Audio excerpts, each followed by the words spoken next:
Assalamualaikum warahmatullahi wabarakatuh. Salam budaya.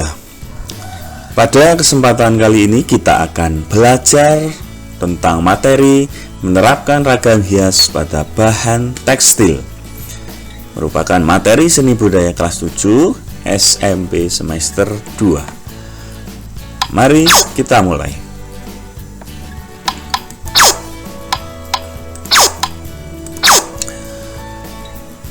Kompetensi dasar yang harus kalian kuasai ada 3.3, yaitu memahami prosedur penerapan ragam hias pada bahan tekstil. KD 4.3, membuat sebuah karya dengan berbagai motif ragam hias yang diterapkan pada bahan tekstil. Indikator pembelajarannya, peserta didik diharapkan dapat mengidentifikasi jenis dan sifat bahan tekstil. Peserta didik diharapkan dapat mengidentifikasi jenis bahan pewarna tekstil. Dan peserta didik diharapkan mengidentifikasi teknik penerapan ragam hias pada bahan tekstil. Berikutnya, mari kita pelajari apa itu bahan tekstil.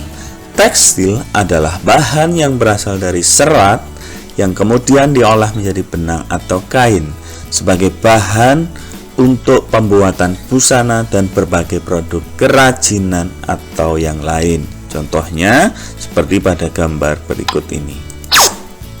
Nah, yang berikutnya adalah jenis dan sifat bahan tekstil. Terdiri dari 4. Yang pertama, jenis katun atau kapas dengan ciri mudah menyerap air, mudah kusut, lentur, dan dapat disetrika dalam temperatur panas yang tinggi. Yang kedua adalah kain wol yang terbuat dari bulu domba, memiliki sifat yang sangat lentur, tidak mudah kusut, dapat menahan panas. Apabila dipanaskan, ia akan menjadi lebih lunak. Kemudian yang ketiga adalah sutra yang terbuat dari kepompong ulat sutra dengan ciri khas lembut, licin, mengkilap, lentur, dan kuat. Bahan sutra juga banyak menyerap air dan memiliki rasa sejuk apabila digunakan. Yang keempat, tekstil dari bahan polister dan nilon dengan ciri khas tidak tahan panas, tidak mudah kusut, tidak perlu disetrika karena bisa menyebabkan leleh, kuat, dan jika dicuci dia akan cenderung cepat kering. Berikutnya, jenis bahan pewarna tekstil terdiri dari 2, yaitu bahan pewarna alami dan bahan pewarna buatan atau sintetis. Mari kita pelajari. Yang pertama, bahan pewarna alam tentu saja dihasilkan dari alam yang terbuat dari hasil ekstrakan akar-akaran, daun, buah-buahan, kulit kayu, bunga, batang kayunya sendiri. Kemudian hasilnya adalah seperti pada pohon atau tumbuhan soga dan kesumba. Seperti yang sering kita jumpai pada bahan rempah-rempah, ada kunir yang menghasilkan warna kuning atau keorenan. Nah, bahan pewarna alami ini adalah bahan yang memiliki sifat mudah luntur dan pudar jika kita pergunakan karena tidak tahan terhadap sinar matahari. Kemudian yang kedua adalah bahan pewarna buatan atau sintetis, hasil olahan dari bahan-bahan kimia. Contohnya seperti naptol, remasol, rapid, dan indigosol yang seringkali dipergunakan dalam pembuatan bahan pewarna pada batik. Nah, bahan pewarna buatan ini memiliki sifat tidak mudah luntur dan tahan terhadap sinar matahari, sehingga punya keawetan yang lebih jika dibandingkan dengan bahan pewarna alami. Yang berikutnya adalah teknik penerapan ragam hias pada bahan tekstil. terdiri dari beberapa macam teknik ya. Yang pertama, kita bisa menerapkan teknik menenun untuk membuat menerapkan ragam hias. Nah, apa itu menenun? Menenun adalah proses menganyam benang-benang pakan atau yang disebut benang yang sejajar dengan lebar kain. Dianyam pada benang-benang lusi atau lungsi, atau yang disebut benang yang sejajar dengan panjang kain.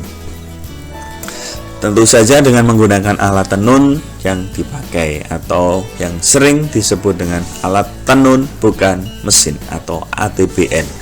Berikut contoh praktik pembuatan ragam hias dengan teknik tenun menggunakan mesin ATBN. Lalu yang berikutnya adalah teknik penerapan ragam hias pada bahan tekstil dengan teknik membordir.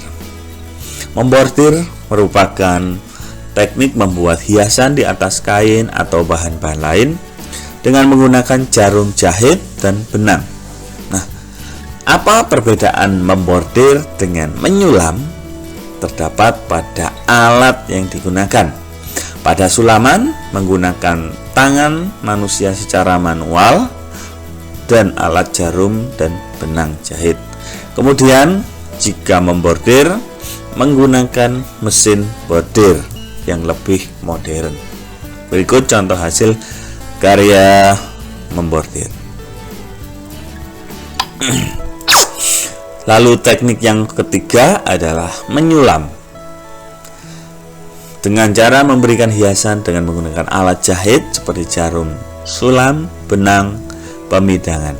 Selain benang, hiasan untuk sulaman atau bordir dapat menggunakan bahan-bahan seperti potongan logam, mutiara, manik-manik bulu burung, dan payet. Berikut pada contoh gambar bisa dilihat hasil karya menyulam. Lalu penerapan ragam hias pada bahan tekstil yang berikutnya adalah teknik membatik. Pada teknik membatik dilakukan dengan cara pembuat gambar motif pada kain atau bahan yang lain dengan sistem tutup dengan bahan malam, cetak, dan celup dengan warna. Batik tulis menggunakan canting, sedangkan batik cetak menggunakan cetakan, dan batik celup menggunakan teknik ikatan lalu dicelup. Berikut beberapa contoh hasil karya dengan teknik membatik. Mulai dari batik tulis, batik cat, batik lukis, dan batik sipori. Lalu yang berikutnya adalah teknik menyablon. Merupakan sebuah teknik menggambar di atas bahan dengan bentuk yang kita kehendaki. Proses penyablonan dilakukan dengan menggunakan alat yang bernama screen. Kemudian alat gosoknya dinamakan rakel dalam proses pengerjaannya. Berikut contoh penerapan ragam hias pada bahan tekstil yang dibuat dengan teknik menyablon.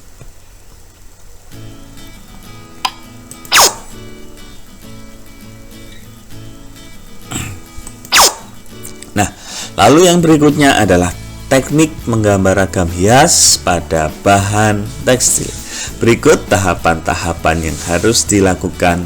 Contoh diterapkan pada bahan tekstil yang berupa kaos dengan teknik melukis. Yang pertama, membuat sketsa ragam hias yang telah dipilih atau direncanakan. Kemudian yang kedua, menggunakan kain triplek atau karton tebal sebagai alas kaos bagian belakang dalamnya dan letakkan di dalamnya agar tidak tembus pewarnanya ke belakang kaos. Dan yang ketiga, berilah warna pada ragam hias dengan teknik lukis. Kemudian yang keempat, keringkan hasil gambar pada sinar matahari atau menggunakan kipas angin. Bisa diamati pada contoh gambar berikut ini.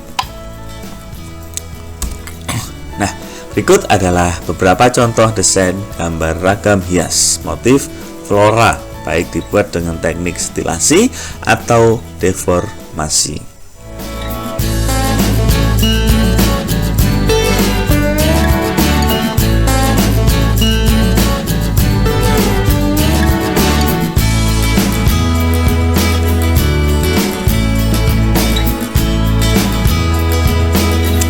Demikian hasil pemaparan terkait materi penerapan ragam hias pada bahan tekstil. Terima kasih.